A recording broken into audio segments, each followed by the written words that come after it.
মমতার পদত্যাগের দাবিতে রণক্ষেত্র পশ্চিমবঙ্গ। পশ্চিমবঙ্গের মুখ্যমন্ত্রী মমতা বন্দ্যোপাধ্যায়ের পদত্যাগের দাবিতে রাজ্য জুড়ে বিক্ষোভ শুরু হয়েছে। বিক্ষোভকারীরা কলকাতার সচিবালয়ে প্রবেশের চেষ্টা করায় পুরো পরিস্থিতি উত্তপ্ত হয়ে উঠেছে। মহাত্মা গান্ধী সড়ক, কলকাতা পুলিশ ট্রেনিং স্কুল, সাঁতারগাছি এবং হাওড়া সেতু এলাকায় বিক্ষোভকারীদের সঙ্গে পুলিশের তীব্র সংঘর্ষ হয়েছে। বিক্ষোভকারীদের ইটের আঘাতে আইনশৃঙ্খলা রক্ষাকারী বাহিনীর একজন সদস্যের মাথা ফেটে গেছে। বিক্ষোভের কারণে কোনা এক্সপ্রেসওয়ে বন্ধ করে দেওয়া হয়েছে। সড়কে যান চলাচলে বিঘ্ন ঘটায় অনেকেই মেট্রো ব্যবহার করে গন্তব্যে পৌঁছানোর চেষ্টা করছেন। পশ্চিমবঙ্গের বিখ্যাত আরজিকার হাসপাতালে এক নারী চিকিৎসককে ধর্ষণ ও হত্যার প্রতিবাদে কয়েকদিন ধরে আন্দোলন চলছে।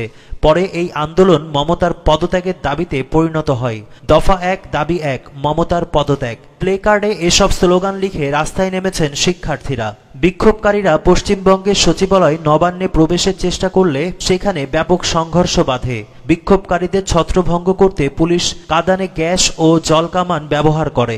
অন্যদিকে পুলিশকে প্রতিরোধ করতে বিক্ষোভকারীরা ইটপাটকেল নিক্ষেপ করেন। আনন্দবাজারের প্রতিবেদনে বলা হয়েছে, মুখ্যমন্ত্রী মমতা বন্দ্যোপাধ্যায় সচিবালয়ে প্রবেশ করেছেন এবং বিক্ষোভ চলার সময় সেখানে অবস্থান করছেন। পশ্চিমবঙ্গের বিরোধী দলীয় নেতা শুভেন্দু অধিকারী বলেছেন, যদি পুলিশ বিক্ষোভকারীদের উপর নির্যাতন চালায় তাহলে তিনি কঠোর প্রতিরোধ করবেন। তিনি জানিয়েছেন, শিক্ষার্থীদের সচিবালয় ঘেরাও আন্দোলনে তিনি তাদের পাশে থাকবেন এবং যদি পুলিশ তাদের বিরুদ্ধে শক্তি ব্যবহার করে তাহলে রাস্তা অবরোধ করবেন। তিনি আরো বলেছেন, ইতোমধ্যে বিভিন্ন জায়গা থেকে অত্যাচারের খবর আসছে। যদি এ পরিস্থিতি চলতে থাকে তাহলে বুধবার পুরো পশ্চিমবঙ্গকে স্তব্ধ করে দেওয়া হবে। মমতার পদত্যাগের দাবিতে রণক্ষেত্র পশ্চিমবঙ্গ। পশ্চিমবঙ্গের মুখ্যমন্ত্রী মমতা বন্দ্যোপাধ্যায়ের পদত্যাগের দাবিতে রাজ্য জুড়ে বিক্ষোভ শুরু হয়েছে। বিক্ষোভকারীরা কলকাতার সচিবালয়ে প্রবেশের চেষ্টা করায় পুরো পরিস্থিতি উত্তপ্ত হয়ে উঠেছে। মহাত্মা গান্ধী সড়ক, কলকাতা পুলিশ ট্রেনিং স্কুল, সাঁতারগাছি এবং হাওড়া সেতু এলাকায় বিক্ষোভকারীদের সঙ্গে পুলিশের তীব্র সংঘর্ষ হয়েছে। বিক্ষোভকারীদের ইটের আঘাতে আইনশৃঙ্খলা রক্ষাকারী বাহিনীর একজন সদস্যের মাথা ফেটে গেছে। বিক্ষোভের কারণে কোনা এক্সপ্রেসওয়ে বন্ধ করে দেওয়া হয়েছে। সড়কে যান চলাচলে বিঘ্ন ঘটায় অনেকেই মেট্রো ব্যবহার করে গন্তব্যে পৌঁছানোর চেষ্টা করছেন। পশ্চিমবঙ্গের বিখ্যাত আরজিকার হাসপাতালে এক নারী চিকিৎসককে ধর্ষণ ও হত্যার প্রতিবাদে কয়েকদিন ধরে আন্দোলন চলছে।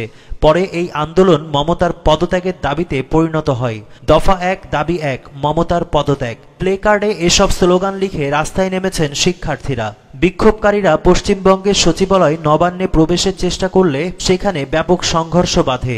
বিক্ষোভকারীদের ছত্রভঙ্গ করতে পুলিশ কাঁদানে গ্যাস ও জলকামান ব্যবহার করে।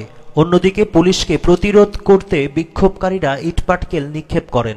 আনন্দবাজারের প্রতিবেদনে বলা হয়েছে, মুখ্যমন্ত্রী মমতা বন্দ্যোপাধ্যায় সচিবালয়ে প্রবেশ করেছেন এবং বিক্ষোভ চলার সময় সেখানে অবস্থান করছেন। পশ্চিমবঙ্গের বিরোধী দলীয় নেতা শুভেন্দু অধিকারী বলেছেন, যদি পুলিশ বিক্ষোভকারীদের উপর নির্যাতন চালায় তাহলে তিনি কঠোর প্রতিরোধ করবেন। তিনি জানিয়েছেন, শিক্ষার্থীদের সচিবালয় ঘেরাও আন্দোলনে তিনি তাদের পাশে থাকবেন এবং যদি পুলিশ তাদের বিরুদ্ধে শক্তি ব্যবহার করে তাহলে রাস্তা অবরোধ করবেন। তিনি আরো বলেছেন, ইতোমধ্যে বিভিন্ন জায়গা থেকে অত্যাচারের খবর আসছে। যদি এ পরিস্থিতি চলতে থাকে তাহলে বুধবার পুরো পশ্চিমবঙ্গকে স্তব্ধ করে দেওয়া হবে।